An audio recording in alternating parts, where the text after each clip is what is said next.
여러분, 배신이라는 단어를 들으면 가슴 깊은 곳에서 어떤 감정이 먼저 올라오시나요? 그냥 잠깐 아픈 정도가 아니라 마치 믿고 서 있던 땅이 갑자기 꺼져버린 것처럼 몸도 마음도 동시에 무너져 내리는 그 느낌. 한국에서 중년을 살아가며 인간관계에 최선을 다해온 여러분이라면 누구나 한 번쯤은 그 충격을 그대로 받아낸 경험이 있을 것입니다. 사랑하던 사람에게서, 가까운 친구에게서, 혹은 오랫동안 함께 일해 온 동료에게서 무너져 내리듯 찾아온 배신. 그건 단순한 사건이 아닙니다. 한 사람의 인생을 뿌리부터 흔들어 놓는 거대한 파도입니다. 칼 융은 인간의 마음속에는 우리가 의식하지 못한 채 누르고 살아가는 그림자가 존재한다고 말했습니다. 배신을 겪을 때 이 그림자는 조용히 모습을 드러냅니다. 내가 뭘 잘못했을까? 왜 나만 이런 일을 겪는 걸까? 나는 이렇게까지 가치 없는 사람인가? 이런 의문과 자책이 마음을 집어삼키는 순간 우리는 자신의 그림자와 정면으로 마주하게 됩니다. 누구나 강해 보이지만 예상치 못한 상처 앞에서는 너무도 쉽게 허물어집니다. 특히 한국 사회처럼 관계의 신뢰와 정칭, 이 중요한 곳에서는 배신이 주는 상처는 훨씬 더 깊습니다. 관계를 지키기 위해 내 마음을 줄이고 맞추며 살아왔던 시간이 많았기 때문입니다.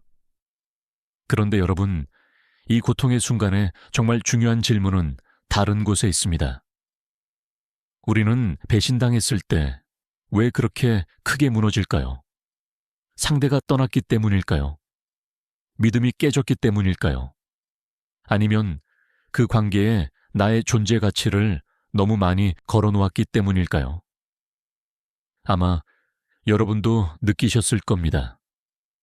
배신은 단순히 그 사람이 나를 저버렸다는 사건이 아니라 내가 믿고 의지했던 내 세계가 흔들렸다는 경험에 가깝습니다. 그리고 바로 그 지점에서 우리가 진짜 마주해야 할 것은 상대가 아니라 내 마음의 균열입니다. 이 균열은 아프지만 동시에 우리 삶에서 가장 중요한 변화를 만들어낼 수 있는 틈이기도 합니다. 혹시 여러분도 지금 누군가에게 등을 돌려진 채 홀로 남겨진 기분으로 밤마다 잠들지 못하고 계신가요? 관계를 지키기 위해 최선을 다했는데도 왜 이렇게 모든 게 허무하게 무너졌는지 이해할 수 없어 마음이 텅 비어 계신가요?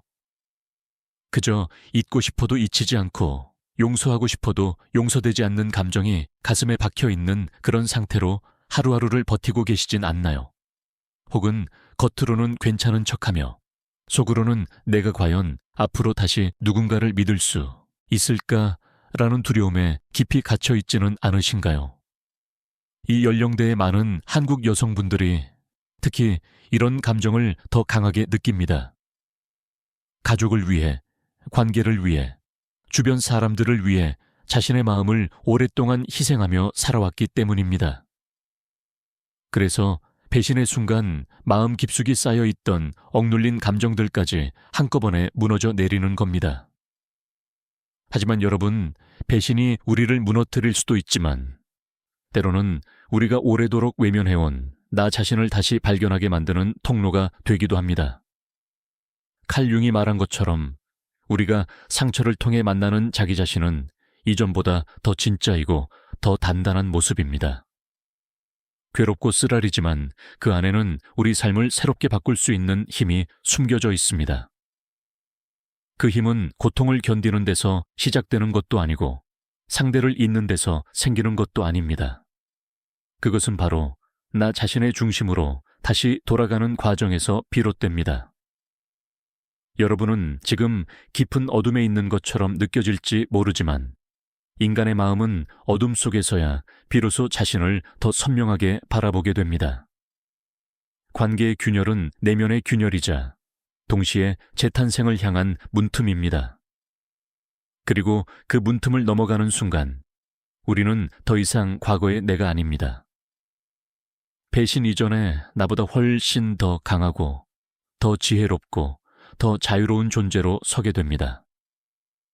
지금 이 영상을 보시는 여러분께 오늘 제가 드리고 싶은 건 단순한 위로가 아닙니다.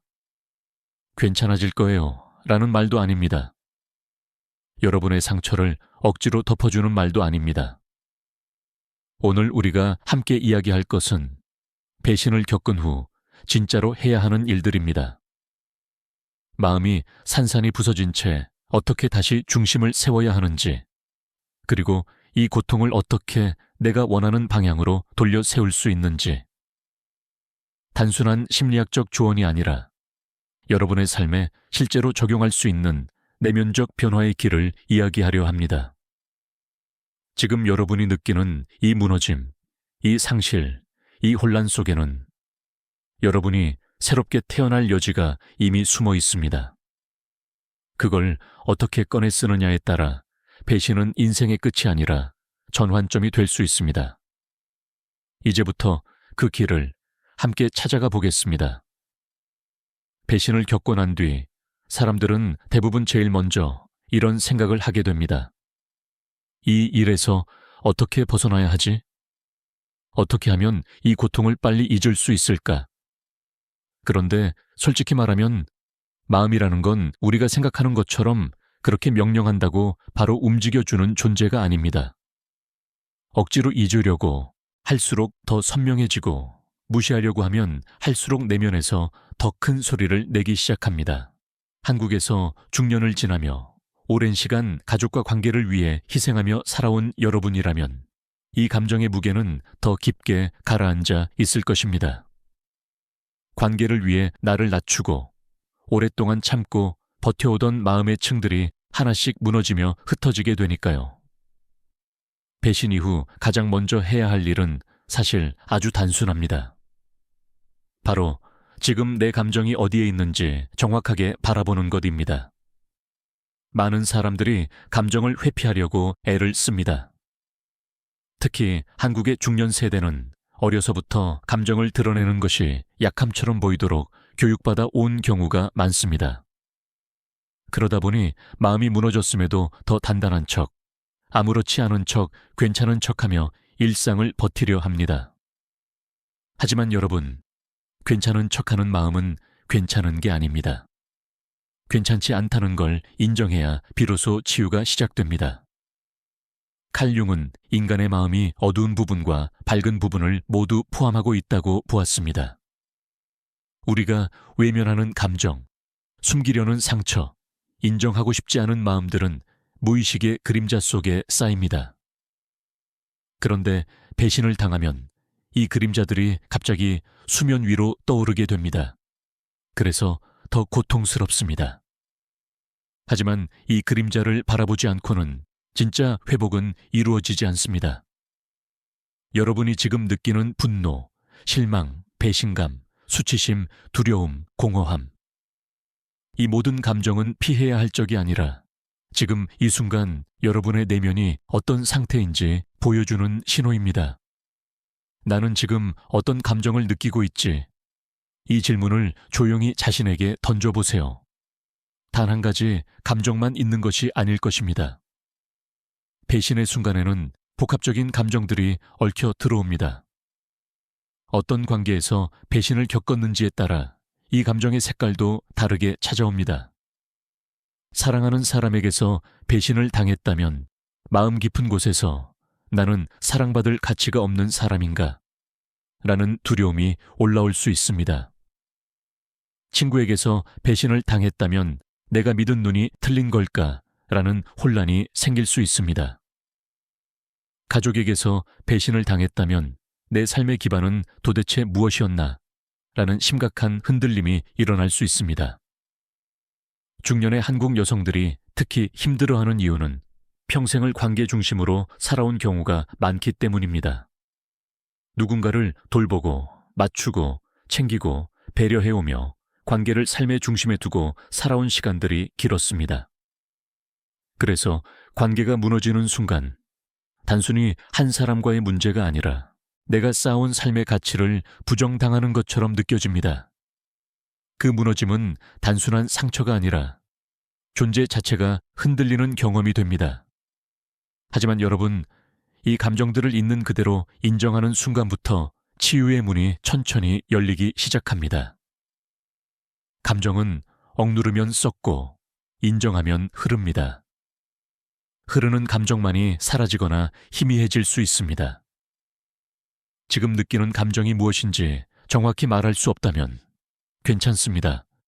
그냥 이렇게 말해보세요. 나는 지금 너무 힘들다. 나는 상처받았다.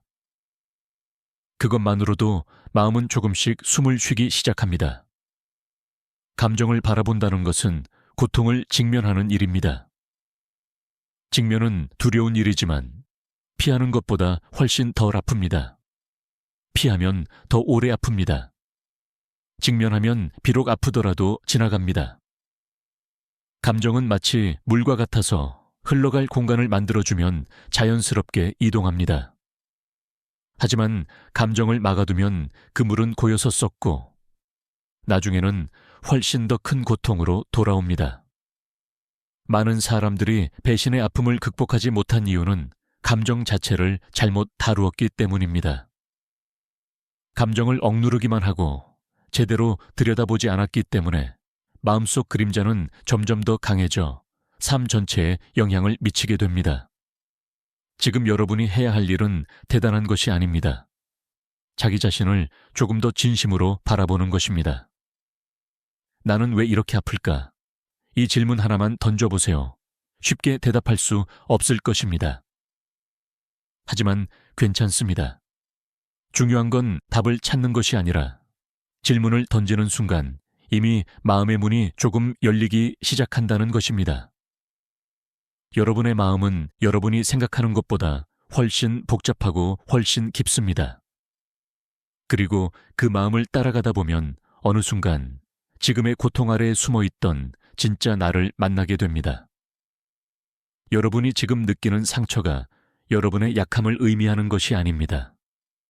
오히려 상처를 느낄 수 있다는 것은 여러분이 그만큼 사랑했고 믿었고 진심을 다해 관계를 만들어 왔다는 증거입니다. 감정을 느끼는 사람만이 아픔을 느낄 수 있고 진심이었던 사람만이 배신 앞에서 흔들릴 수 있습니다. 그러니 흔들리는 자신을 부끄러워할 필요가 없습니다. 이것은 약함이 아니라 깊은 인간성의 표현입니다. 지금 여러분의 마음 한켠에서는 이렇게 속삭이고 있을지도 모릅니다. 그래도 나는 왜 이렇게까지 흔들리는 걸까? 나는 왜 이렇게 무너졌을까?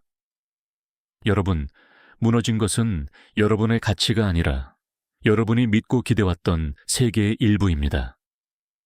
그 세계가 깨졌기에 아픈 것입니다. 하지만 사람의 세계는 깨질 수 있습니다. 그러나 사람의 내면은 다시 세울 수 있습니다. 그리고 배신의 고통은 그 과정을 더 깊게, 더 진심으로 만들어줍니다. 여러분이 감정을 바라보고 있는 지금 이 순간, 이미 치유는 시작되었습니다. 감정을 정직하게 마주하는 사람만이 앞으로 나아갈 수 있습니다. 자신을 속이지 않는 마음, 자기 안에 상처를 보려고 하는 마음, 그것이 바로 배신 이후 여러분이 처음 해야 할 일입니다. 배신을 겪은 뒤 두 번째로 우리가 반드시 해야 하는 일은 관계와 사건을 있는 그대로 바라보는 것입니다. 여기서 중요한 것은 상대를 비난하기 위한 해석이 아니라 나를 위한 이해라는 점입니다. 대부분의 사람들은 배신당한 직후에 상황을 제대로 보기는커녕 감정에 휩싸여 더 큰 상처를 스스로 만들어내곤 합니다. 내가 너무 바보였다. 내가 더 잘했어야 했는데. 왜 나는 항상 이런 상황을 겪는 거지? 이런 생각들이 마음을 더욱 피폐하게 만들죠. 그러나 이 과정에서 가장 위험한 것은 사실 감정 그 자체가 아니라 감정이 우리의 시야를 흐려 상황을 왜곡시킨다는 점입니다. 한국에서 중년을 살아가는 많은 분들은 오랫동안 관계를 잘 유지하는 것이 곧 성숙함이라고 배워왔습니다. 문제를 조용히 넘기고 갈등을 피하고 마음속의 불편함을 삼키며 참고 지나가는 방식이 익숙합니다. 하지만 이런 방식은 조금씩 내면의 균열을 만들고 결국 배신이라는 극단적인 상황 앞에서 뿌리째 흔들리게 합니다. 그래서 지금 이 시점에는 관계를 감정 없이 바라보는 것이 더욱 필요합니다. 감정을 억누르라는 뜻이 아니라 감정이 지나가는 시간을 잠시 기다린 뒤 조금 더 차분한 상태에서 관계를 다시 조명해 보자는 의미입니다. 칼 융은 인간이 타인을 바라보는 방식에는 항상 투사라는 요소가 개입한다고 말했습니다. 투사란 우리가 관계 속에서 상대에게 기대한 모습, 상대가 이럴 것이라고 믿은 모습, 나의 내면이 상대에게 반영된 어떤 이미지 같은 것들을 말합니다. 이 투사 때문에 우리는 상대가 실제로 어떤 사람인지보다 내가 보고 싶은 상대를 보게 되기도 합니다. 배신을 겪고 나면 이 투사가 깨지면서 큰 충격이 찾아옵니다. 상대가 변한 것처럼 느껴지지만 사실은 내가 씌워놓았던 이미지가 떨어져 나가는 과정일지도 모릅니다. 여러분도 경험해 보셨을 것입니다. 누군가를 믿을 때 우리는 그 사람의 전체가 아닌 내가 선택한 면을 더 강하게 바라봅니다. 오래된 친구이기 때문에, 오랜 연인이기 때문에, 가족이기 때문에 상대가 그럴 리 없다고 생각합니다. 하지만 인간은 누구나 복잡합니다. 우리는 모두 빛과 어둠을 동시에 가지고 있고 누구라도 실수하거나 내가 예상하지 못한 행동을 할 수 있습니다. 그래서 관계라는 것은 한쪽이 절대적으로 옳고 다른 쪽이 절대적으로 틀린 것이 아니라 서로의 그림자와 기대가 뒤섞인 아주 복잡한 심리적 장면입니다. 배신은 이런 장면이 무너지는 순간입니다. 그리고 이 무너짐이 바로 현실을 있는 그대로 볼 수 있는 기회를 제공합니다. 여러분이 지금 마주해야 하는 것은 상대가 왜 그런 선택을 했는지, 그 사람의 본심이 무엇인지 추궁하는 것이 아닙니다. 우리가 흔히 빠지는 함정이 바로 이 부분입니다. 우리는 상대를 분석하려고 하죠. 왜 그랬을까? 정말 나를 사랑했을까? 애초에 진심이었을까? 그러나 이런 질문은 답을 얻기 어렵고 얻더라도 치유에 도움이 되지 않습니다. 치유는 상대를 이해하는 과정이 아니라 나를 이해하는 과정에서 시작되기 때문입니다. 그렇다면 관계를 있는 그대로 본다는 것은 무엇일까요? 그것은 이 관계에서 내가 무엇을 기대했고, 무엇을 두려워했고, 무엇에 의존했는지를 살펴보는 일입니다. 여러분이 누군가에게 배신을 당했을 때 가장 크게 무너진 지점은 어디인가요? 상대가 떠난 것 때문인가요? 신뢰가 깨진 것 때문인가요? 아니면 그 사람이 사라짐으로써 내가 잃어버린 삶의 균형 때문인가요? 혹은 내가 관계에 기대온 정체성의 한 부분이 사라졌기 때문인가요? 많은 한국 중년 여성분들은 관계 속에서 자신을 정의해 온 경우가 많습니다. 아내로서의 나, 엄마로서의 나, 동료로서의 나, 친구로서의 나. 그래서 특정 관계가 흔들리면 그 관계와 함께 나도 흔들립니다. 이때 관계를 있는 그대로 바라보지 않으면 우리는 상대를 잃은 것이 아니라 나를 잃어버린 것처럼 느끼게 됩니다. 실제로 배신으로 고통받는 사람들 중 상당수는 상대가 사라져서 아픈 것이 아니라 그 관계 속에서 내가 누구였는지를 잃어버렸다고 느껴서 더 괴로워합니다. 관계를 바라볼 때 중요한 것은 나는 이 관계에서 무엇을 받고 있었나를 정직하게 보는 것입니다. 애정인가요? 인정인가요? 위로인가요? 안정감인가요? 혹은 그래도 나는 누군가에게 필요한 존재야 라는 자기 가치감이었나요? 이 질문들은 여러분을 비난하기 위한 것이 아닙니다. 오히려 배신이라는 사건이 이 관계의 어디가 취약했는지를 보여주는 아주 중요한 단서가 됩니다. 그 단서를 이해해야 앞으로 다시는 같은 상처를 반복하지 않을 수 있습니다. 여기서 많은 분들이 처음으로 이렇게 느낍니다. 나는 그 사람에게 너무 많은 것을 기대하고 있었구나. 나는 관계 속에서 나 자신보다 상대를 더 중심에 놓고 있었구나. 이것을 깨닫는 순간 마음은 비로소 현실을 향해 나아가게 됩니다. 배신의 고통이 날카롭고 깊은 이유는 그 관계에 내가 걸어놓은 마음의 무게가 컸기 때문입니다. 관계가 깊을수록 상처는 더 깊습니다. 하지만 관계가 깊었다는 것은 그만큼 여러분이 진심으로 살아왔다는 의미이기도 합니다. 그것을 후회할 필요는 없습니다. 관계를 있는 그대로 보는 순간 우리는 비로소 이 질문을 할 수 있게 됩니다. 이 관계가 정말 내가 원하던 관계였을까? 많은 사람들이 놀랍게도 이 질문 앞에서 잠시 멈춥니다. 그리고 처음으로 스스로에게 솔직해집니다. 배신이 아니었더라도 언젠가 무너질 수 있던 관계였음을 깨닫는 순간도 있습니다. 혹은 그 관계가 처음부터 불균형했던 것은 아닐까 돌아보게 됩니다. 관계를 냉정하게 되돌아보는 작업은 아프지만 이것 없이는 다시 나를 세울 수 없습니다. 배신을 겪은 뒤 우리가 해야 하는 세 번째 단계는 마음의 경계를 다시 세우는 일입니다. 많은 분들이 배신을 당하면 제일 먼저 다시는 누구도 믿지 않겠다라고 결심합니다. 상처가 너무 크기 때문에 마음을 완전히 닫아버리고 싶은 것이죠. 하지만 마음을 닫는다고 해서 상처가 치유되지는 않습니다. 오히려 마음을 닫는 행동은 치유를 방해하고 나중에 또 다른 형태의 고립과 외로움을 가져옵니다. 중요한 것은 마음을 닫는 것이 아니라 마음의 경계를 건강하게 다시 세우는 것입니다. 한국 사회에서 중년을 살아온 많은 분들은 특히 경계가 약한 경우가 많습니다. 이유는 간단합니다. 우리는 착한 사람, 좋은 사람, 배려심 많은 사람이 되는 것을 오랫동안 미덕으로 배워왔습니다. 남에게 불편을 주지 않으려고 애쓰고 자신보다 타인의 필요를 우선하며 불만이 있어도 겉으로 드러내지 않으며 살아왔습니다. 그 결과 마음의 경계는 점점 희미해지고 누군가가 쉽게 넘어올 수 있는 상태가 된 것입니다. 이런 경계의 부재는 배신의 원인이 되기도 하고 배신의 충격을 훨씬 더 크게 만들기도 합니다. 경계는 타인을 밀어내는 벽이 아닙니다. 경계란 나와 타인을 구분짓는 건강한 선입니다. 이 선이 있어야 내 마음도 안전하고 관계도 안정적입니다. 하지만 많은 분들이 평생 이 경계를 제대로 배워본 적이 없습니다.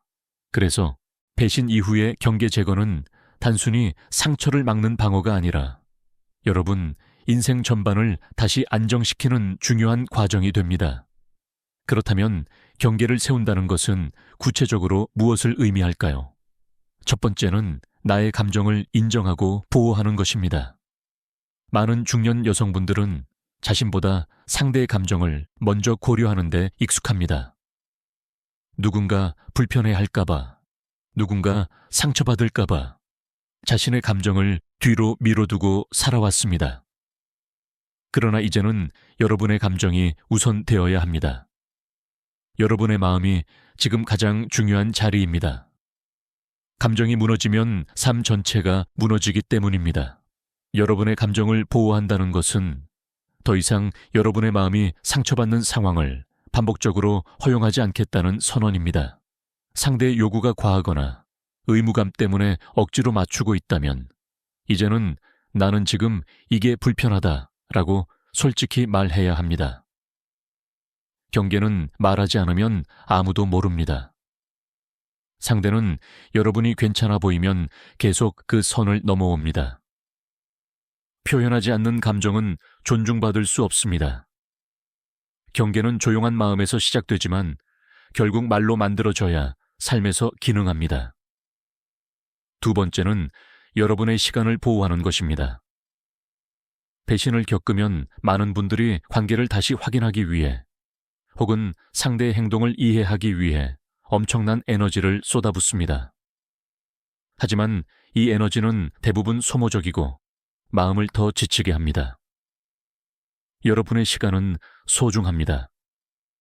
더 이상 마음을 갉아먹는 사람이나 상황에 시간을 쓰지 않겠다는 결심이 필요합니다. 여러분은 이미 충분히 노력했고 충분히 애썼습니다.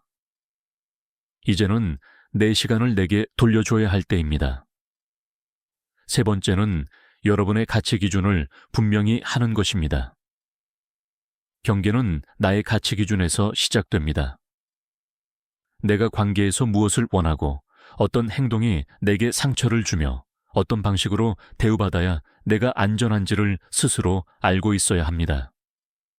많은 분들이 관계 속에서 자신이 원하는 것을 명확하게 말하지 않은 채 상대가 알아서 배려해 주기를 기대합니다. 그러나 상대는 여러분이 말하지 않으면 모릅니다. 그리고 그 모름은 결국 오해와 갈등, 그리고 때로는 배신으로 이어집니다. 배신을 겪은 뒤 네 번째로 우리가 반드시 해야 하는 일은 상처받은 자존감을 조용히 일으켜 세우는 것입니다. 배신이라는 사건은 단순히 신뢰가 깨지는 문제를 넘어 우리의 자존감을 깊숙이 흔들어 놓습니다. 사람들은 종종 이렇게 말하죠. 나는 왜 그 사람에게 그렇게까지 헌신했을까? 나는 왜 그렇게까지 믿었을까? 하지만 이 말의 밑바닥에는 사실 다른 감정이 숨어 있습니다. 바로 나는 충분히 소중한 사람이었을까? 라는 두려움입니다. 배신을 당하면 우리는 자신을 의심하게 됩니다. 내가 부족했나? 내가 잘못한 걸까? 내가 더 나은 사람이었다면 이런 일이 일어나지 않았을까? 이런 생각들이 마음을 흔듭니다. 그러나 여러분, 누군가의 배신은 여러분의 가치와는 아무런 관련이 없습니다. 배신은 상대의 선택이고 상대의 문제입니다. 그 사람의 성숙도, 그 사람의 내면적 갈등, 그 사람의 그림자가 드러난 것뿐입니다. 그런데도 우리는 관계 속에서 자신의 자존감을 상대에게 맡겨버린 경우가 많기 때문에 상대의 행동이 나의 존재감을 흔드는 결과로 이어집니다. 칼 융은 인간이 자신을 알아가는 과정에서 가장 중요한 것은 내면의 중심을 다시 찾는 것이라고 보았습니다. 자존감이란 바로 이 중심에서 나옵니다. 남이 나를 어떻게 보느냐가 아니라 내가 나를 어떻게 바라보느냐에서 시작됩니다.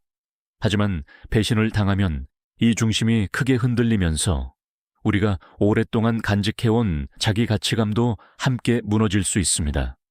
그래서 지금 필요한 것은 여러분이 스스로에게 다시 연결되는 과정입니다. 자존감을 회복하는 첫 번째 단계는 여러분이 이미 충분히 의미 있고 소중한 사람이라는 사실을 인정하는 것입니다. 이것은 단순한 자기 위로가 아닙니다. 살아온 삶을 돌아보면 분명히 알 수 있습니다. 여러분은 수십 년 동안 많은 역할을 책임감 있게 해왔습니다. 가족을 지키고, 관계를 지탱하고, 누군가를 돕고, 마음을 쓰며 삶을 성실하게 살아왔습니다. 이런 삶이 부족하다고 할 수 있을까요? 이런 사람이 가치 없다고 말할 수 있을까요? 절대 그렇지 않습니다.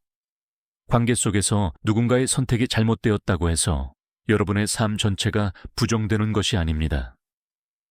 두 번째 단계는 여러분 자신을 다시 대하는 태도를 바꾸는 것입니다.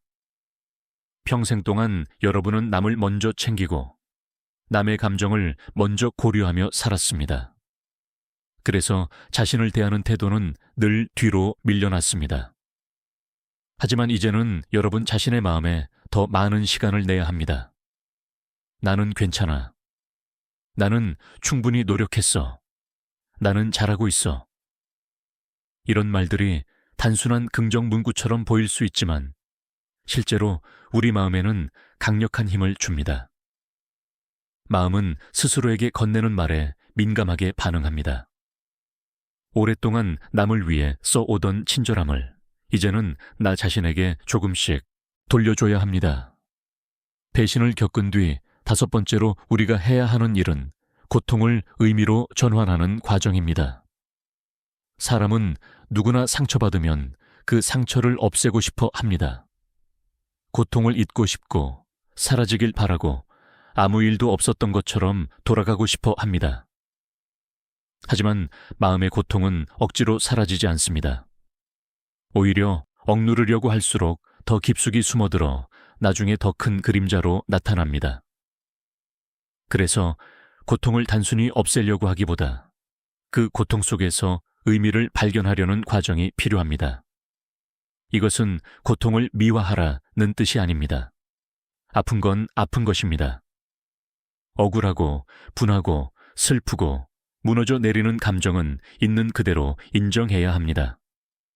다만 그 감정의 바닥까지 내려가 보면 어느 순간 이런 질문이 떠오르기 시작합니다. 이 일이 내게 무엇을 보여주고 있을까? 나는 이 사건을 통해 어떤 진실을 보게 되었을까? 이 질문을 던지기 시작하는 순간부터 고통은 단순한 상처가 아니라 성장의 문을 여는 신호가 됩니다. 칼 융은 인간의 마음이 위기 속에서 새로운 가능성에 눈을 뜬다고 보았습니다. 우리가 가장 아플 때, 우리가 가장 무너질 때, 우리의 무의식은 조용히 문을 열고 우리에게 새로운 면을 보여줍니다. 평소에는 보이지 않던 내면의 목소리, 무시해왔던 진짜 욕구, 가려져 있던 나의 그림자들이 배신 같은 극단적인 사건을 통해 수면 위로 떠오릅니다. 이 과정이 고통스럽기는 하지만 이 순간이야말로 우리가 자신을 깊이 이해할 수 있는 가장 중요한 기회입니다. 여러분은 지금 놀라울 정도로 중요한 시점에 서 있습니다. 배신이 준 상처는 분명 크지만 그 상처 너머에는 여러분이 그동안 외면해온 진짜의 나가 숨어 있습니다. 많은 한국 중년분들이 특히 이런 시점에서 자신을 처음으로 돌아보기 시작합니다. 평생 가족과 타인을 위해 살아오다 보면 정작 나라는 존재는 뒤로 밀려나 있었기 때문입니다. 그래서 배신은 여러분을 다시 여러분에게 데려다주는 계기가 됩니다. 나는 무엇을 원하는 사람인가? 나는 어떤 삶을 살고 싶었는가? 나는 왜 이 관계에서 이렇게까지 무너졌을까? 이런 질문을 던지기 시작하면 마음속에서 또 다른 문이 열립니다.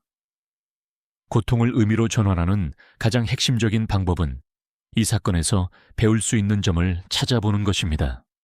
물론 배신 직후에는 절대 이런 질문을 던질 수 없습니다. 너무 아프기 때문입니다. 하지만 시간이 조금 흐르고 마음이 안정되면 여러분은 서서히 생각할 수 있게 됩니다. 이 관계에서 나는 어떤 신호를 무시했을까? 나는 왜 상대에게 너무 많이 기대고 있었을까? 나는 왜 내 마음보다 상대의 마음을 우선으로 두었을까? 이 질문들은 여러분을 비난하는 질문이 아닙니다. 오히려 마음의 구조를 이해하는 질문입니다. 내 마음의 패턴을 알게 되면 앞으로 그 패턴을 다시 반복하지 않을 수 있게 됩니다. 고통 속에는 늘 어떤 메시지가 숨어 있습니다. 예를 들어 누군가에게 지나치게 의존하고 있었다는 사실을 발견할 수도 있습니다. 혹은 스스로를 계속 희생하면서도 그 희생을 배신을 겪은 뒤 6번째로 우리가 반드시 해야 하는 일은 새로운 신뢰의 기반을 천천히 만드는 것입니다.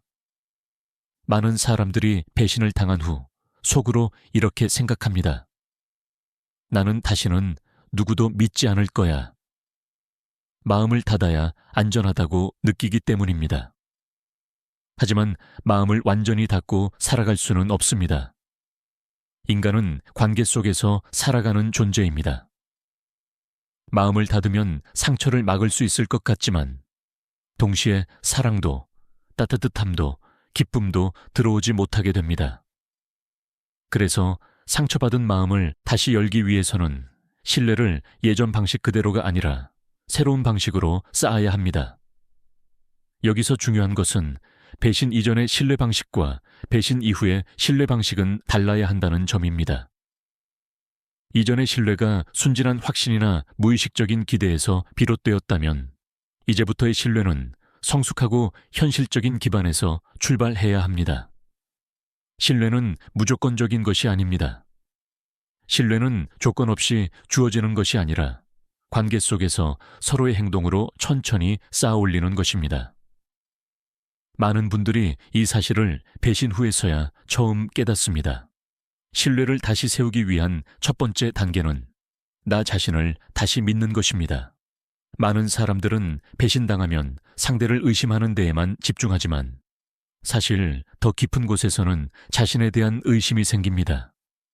내가 사람을 보는 눈이 틀렸나? 나는 왜 그런 사람을 믿었을까? 이런 의문은 결국 나 자신에 대한 신뢰를 흔듭니다. 하지만 여러분이 누군가를 믿었다는 사실은 잘못이 아닙니다. 그것은 여러분이 가진 따뜻함, 믿음, 인간에 대한 긍정의 표현입니다. 배신은 상대의 문제이지 여러분의 문제는 아닙니다. 그러니 먼저 나는 다시 믿을 수 있는 사람이다 라는 감각을 되찾는 것이 중요합니다. 두 번째 단계는 상대를 너무 빨리 믿으려 하지 않는 것입니다. 신뢰는 시간이 필요합니다. 누군가가 친절하다고 해서, 따뜻하다고 해서, 말을 잘한다고 해서 바로 믿을 필요는 없습니다. 상대가 어떤 행동을 반복하는지, 어떤 상황에서 어떤 선택을 하는지, 책임감 있는 태도가 있는지 등을 천천히 관찰해야 합니다. 이 과정은 의심에서 보는 것이 아니라 나를 보호하기 위해 필요한 자연스러운 과정입니다. 예전에 여러분은 이 과정을 지나치게 빠르게 건너뛰었을 수 있습니다. 이제는 천천히 여유를 가지고 상대를 바라보는 방식이 필요합니다.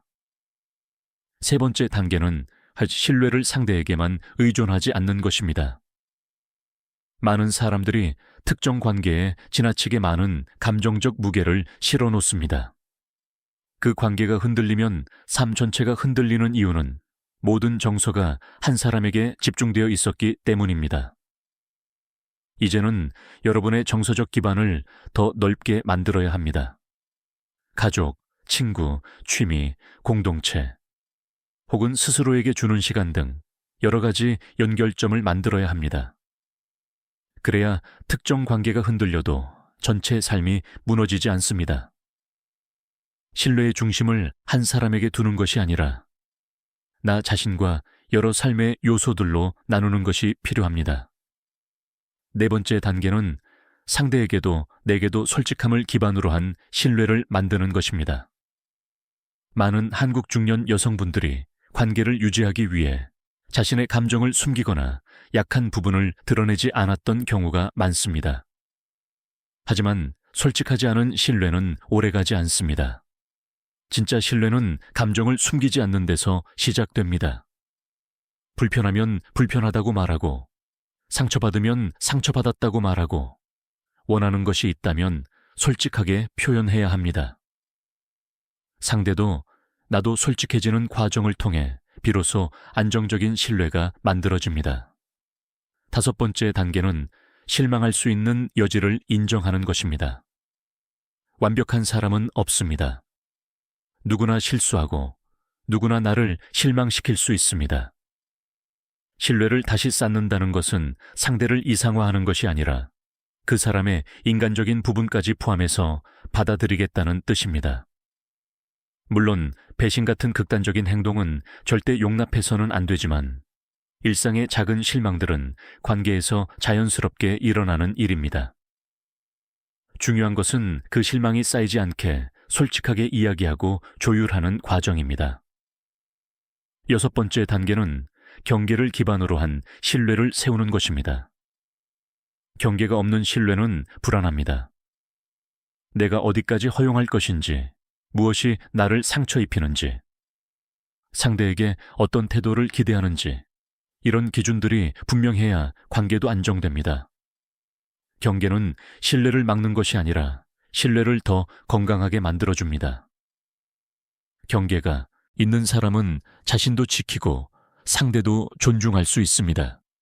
그리고 이런 사람은 상대가 신뢰할 수 있는 사람이기도 합니다.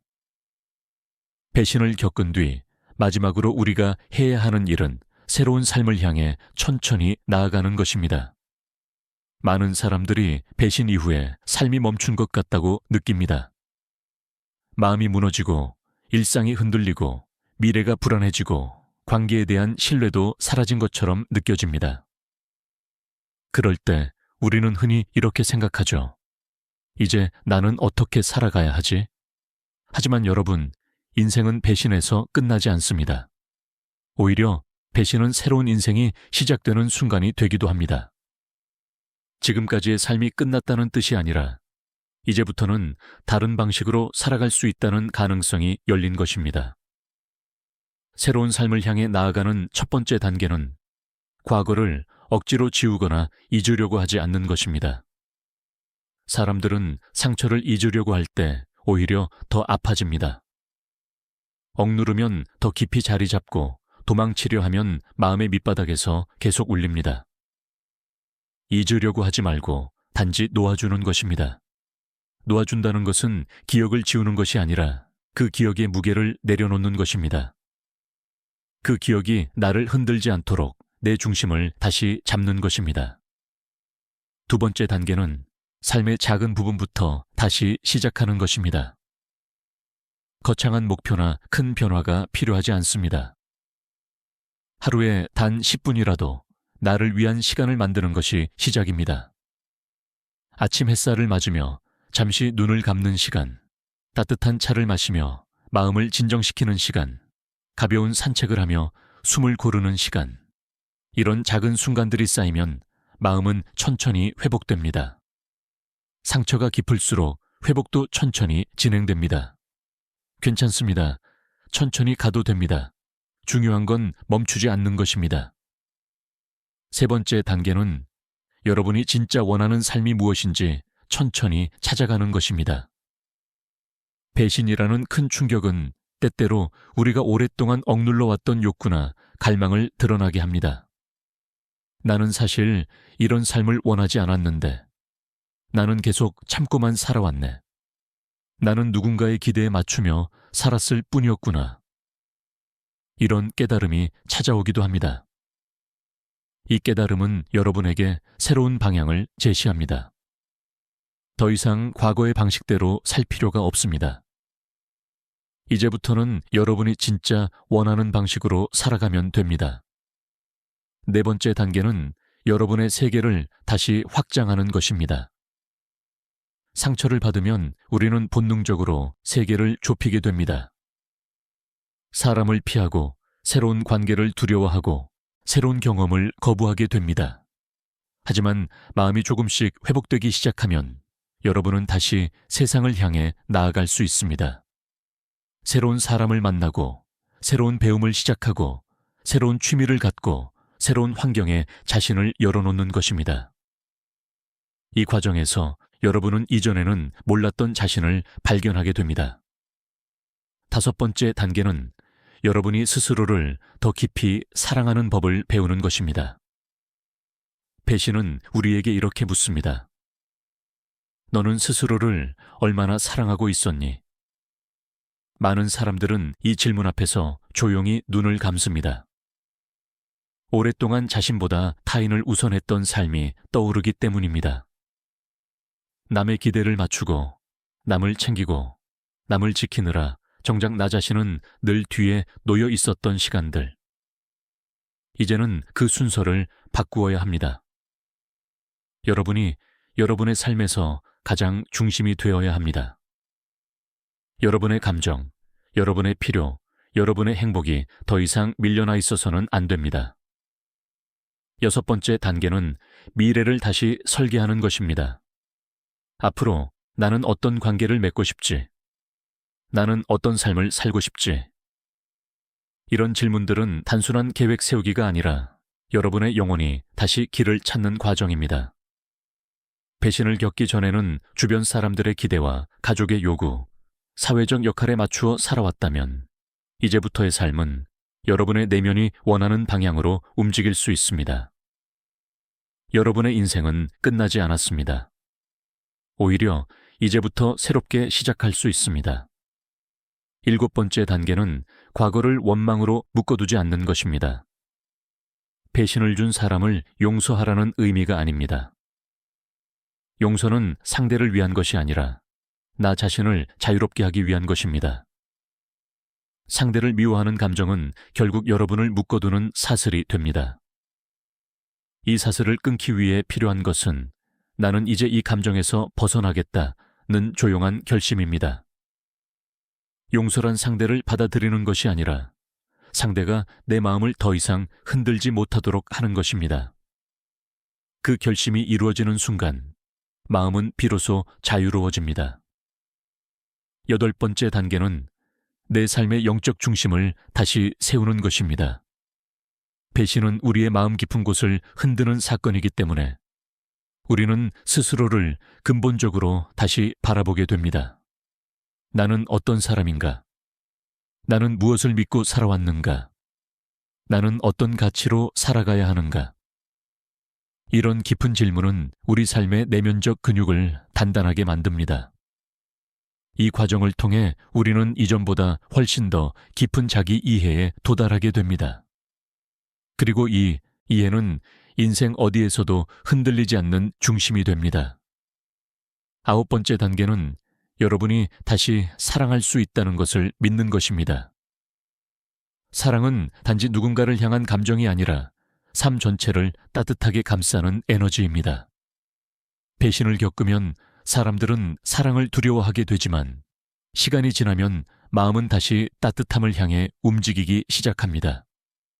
왜냐하면 인간은 사랑하면서 살아가는 존재이기 때문입니다. 중요한 것은 이전의 방식으로 사랑하지 않는 것입니다. 더 성숙하게, 더 단단하게, 더 나를 중심에 두고 관계를 맺을 수 있습니다. 여러분은 다시 사랑할 수 있습니다. 그리고 그 사랑은 이전과는 전혀 다른 방식일 것입니다. 10번째 단계는 새로운 나로 살아가는 것입니다. 배신을 겪기 전의 나와 지금의 나는 다릅니다. 상처를 통해 깊어진 나, 경계를 세운 나, 내면을 들여다본 나, 삶의 방향을 다시 설정한 나. 이 새로운 나로 살아가는 순간부터 배신은 단지 아픈 사건이 아니라 인생을 바꾸는 거대한 전환점이 됩니다. 이제 여러분은 더 이상 과거의 내가 아닙니다. 마음은 상처를 통해 더 넓어졌고, 더 깊어졌고, 더 단단해졌습니다. 여러분은 지금 삶의 한가운데에서 새로운 장을 열고 있습니다. 배신은 여러분을 무너뜨리려 했지만 오히려 여러분을 새로운 삶으로 이끌고 있습니다. 여러분의 상처는 결코 약함이 아닙니다. 그 상처는 살아있다는 증거이고 사랑할 줄 아는 마음의 증거이며 진심으로 관계를 대했던 증거입니다. 그 진심은 여러분을 더 빛나게 만들 것입니다. 여러분, 인생에서 배신은 누구에게나 찾아올 수 있는 깊은 어둠입니다. 하지만 어둠은 결코 끝이 아닙니다. 어둠 속에서 우리는 비로소 자신을 더 선명하게 보게 됩니다. 상처는 여러분을 부수기 위해 온 것이 아니라 여러분을 더 단단하게 만들기 위해 온 것입니다. 여러분은 이미 충분히 강하고, 충분히 소중하고, 충분히 의미 있는 사람입니다. 이제 여러분의 삶은 과거가 아니라 앞으로의 시간 속에서 더 크게 펼쳐질 것입니다. 자신을 믿고 천천히 걸어가세요. 여러분의 마음은 다시 빛을 찾게 될 것입니다.